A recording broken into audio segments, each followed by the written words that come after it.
ये पिक्चर्स लोगों को दिखाए कि आज इंडिया है, कल कोई और देश भी हो सकता है। तो इस बार तो हम लोग पक्की सबूत लेके आए।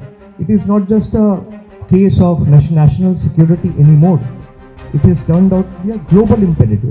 সন্ত্রাসবাদ এখন বিশ্বের কাছে বিপদের প্রকটি, গভীর প্রভাব ফেলেছে আমাদের সমাজের প্রতিটি ক্ষেত্রে। আমরা জানি যে অভিষেক বন্দ্যোপাধ্যায় তৃণমূল কংগ্রেসের পক্ষ থেকে সর্বদলীয় সংসদীয় প্রতিনিধি দলে অংশগ্রহণ করেন অপারেশন সিঁদুর নিয়ে কথা বলার জন্য।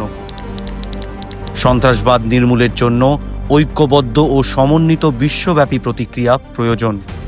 এই ভাবনাকে সামনে রেখে ভারতের সর্বদলীয় সংসদীয় প্রতিনিধি দল একটি গুরুত্বপূর্ণ আন্তর্জাতিক সফরে যাত্রা করে। তারা জাপান, দক্ষিণ কোরিয়া, সিঙ্গাপুর, ইন্দোনেশিয়া এবং মালয়েশিয়া সফর করে প্রতিটি দেশে প্রতিনিধি দলটি গঠনমূলক আলাপচারিতায় অংশগ্রহণ করে। রাষ্ট্রদূত, প্রাতিষ্ঠানিক প্রতিনিধিগণ, নাগরিক সমাজ এবং প্রবাসী ভারতীয়দের সঙ্গে।